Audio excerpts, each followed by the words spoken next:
सुप्रभात बच्चों, मैं डॉक्टर सविता टांग, सहायक आचार्य हिंदी। आज मैं कक्षा बीए पार्ट सेकंड का सेकंड पेपर के लिए रक्त ध्वज नाटक का कथानक बताने जा रही हूँ। रक्त ध्वज नाटक की रचयिता डॉक्टर राजेंद्र मोहन भटनागर हैं। इन्होंने ऐतिहासिक नाटक लिखा है। काव्य, नाटक, उपन्यास, कहानी आदि उस भाग को कथावस्तु कहते हैं जिससे मिलकर कथात्मक साहित्य विशेष रूप से विषय वस्तु बनती है। रक्तध्वज नाटक की कथावस्तु ऐतिहासिक है क्योंकि इनकी उसकी अधिकांश घटनाएं डूंगरपुर के आदिवासी क्षेत्र की ऐतिहासिक स्थितियों और प्रमाणों को पुष्ट करता है। रक्तध्वज नाटक एक मूल कथा है, मुख्य आधार है गोविंद गिरी अर्थात गोविंद स्वामी का जीवन है।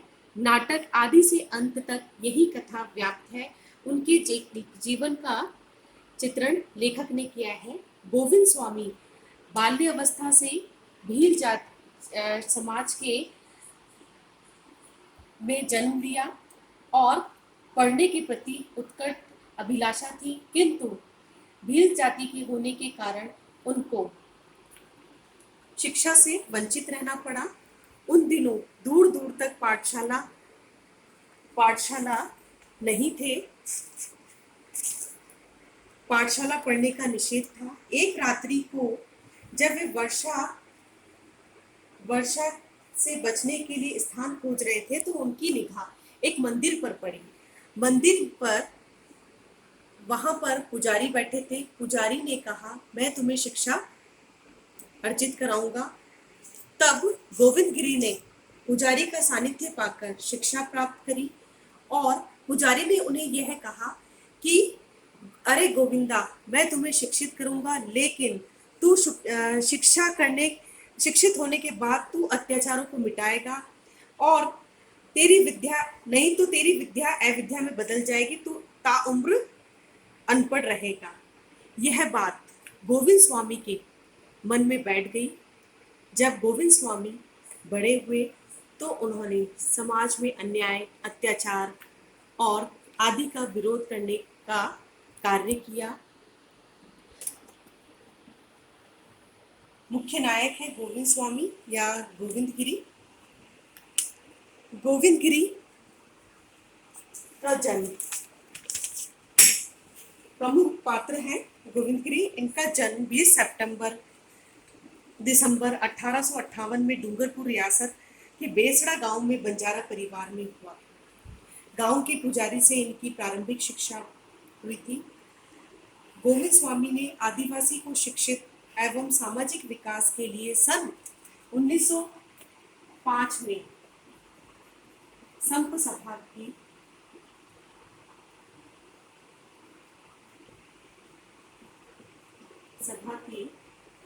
स्थापना की। संप का अर्थ है प्रेम, बंधुत्व, एकता, संगठन अर्थात प्रेम रखने वाला संगठन। इस सभा के इस नियम को इसे दशनामी संप्रदाय भी कहते हैं। राजेंद्र मोहन भटनागर द्वारा रचित रक्तध्वज नाटक का उद्देश्य है मानगढ़ हत्याकांड की ओर लोगों का ध्यान आकर्षित करना है।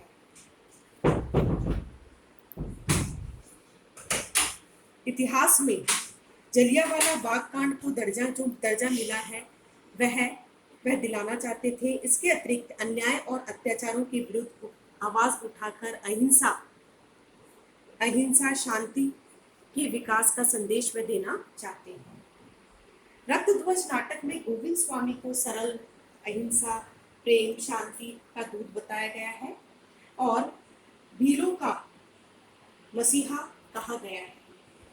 भील जाति में क्रांति की उन्होंने। भील जाति में जाकर चेतना फैलाने का कार्य किया, मांस खाना विरोध किया, चोरी करना आदि बारे में जानकारी दी और वह उन्हें शिक्षित करना चाहते थे। लेकिन अंग्रेजी रियासत अंग्रेजी हुकूमत को जब ये पता चला कि गोविंद गिरी समाज में क्रांति फैलाने का काम कर रहे हैं, तो वह उनके विरुद्ध हो गए और वह उन्हें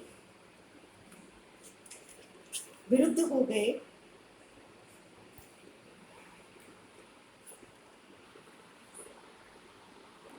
गोविंद गिरी के प्रयत्नों से ही मानगढ़ के सभी आदिवासी स्वचेतना और शिक्षा के प्रति जागरूक होने लगे। उनके मन में शुद्ध धार्मिक वृत्ति उत्पन्न होने लगी और वह अन्याय और अत्याचार का मुकाबला साहस और धैर्य अहिंसा से करने का अभ्यास करने लगे।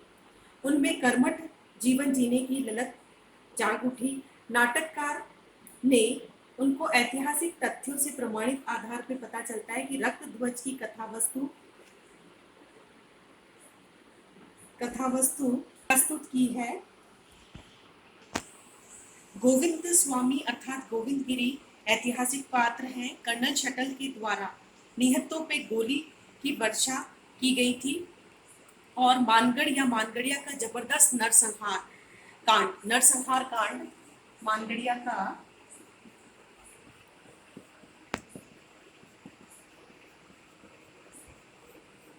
नरसंहार कांड हुआ, जो कर्नल शटल ने निहत्ते लोगों पर गोलियां चलाई थी। जब सभा आयोजित की थी, गोविंद गिरी ने एक सभा का आयोजन किया जिसमें 1000 से ज्यादा लोगों ने भाग लिया और कर्नल शटल ने निहत्ते भील वासियों पे अंधाधुंध गोलियां चलवा दी। देखते देखते सहस्त्रों भील वहां पर ढेर हो गए।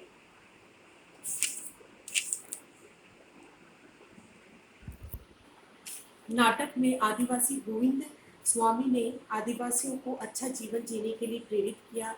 उन्होंने हिंसा छोड़कर, हिंसा को त्याग कर अहिंसा का संदेश गोविंद स्वामी ने दिया। उन्होंने भील समाज में शराब न पीने, चोरी न करने, मांस न खाने आदि प्रवृत्तियों को त्याग कर सम्मान पूर्वक जीवन जीने का संदेश दिया। जगह जगह विद्यालय खुलवाए।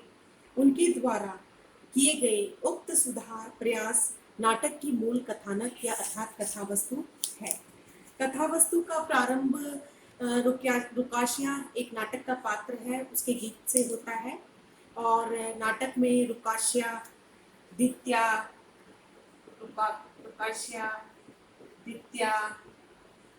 चीमा, ये सभी नाटक के पात्र हैं। गोविंद स्वामी भील समाज को बताना चाहते हैं कि वह जंगल में पशुओं की तरह क्यों रहे। भील जाति ने इस पात्रों के माध्यम से लेखक ने एक प्रेरणा जगाने का कार्य किया। गोविंद स्वामी उनके बीच उपस्थित होते और उनको यह भी समझाते, बेगार बंद करने के लिए कहते। यदि तुम जबरदस्ती की जाए तो तुम ईंट का जवाब पत्थर से देना, प्यार से दो। घृणा का हल घृणा नहीं होता। तुम लोगों का असीम प्यार और अटूट सहन शक्ति उनके दिलों में उफनते हलाहल को नीलकंठ की तरह पी जाएगी।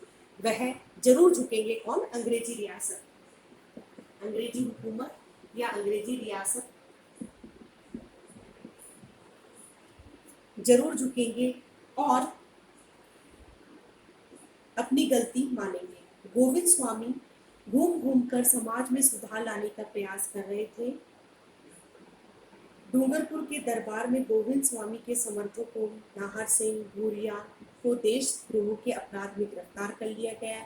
जय सिंह और दौलत सिंह की सहायता से राजमाता को उनके अनुकूल बना दिया।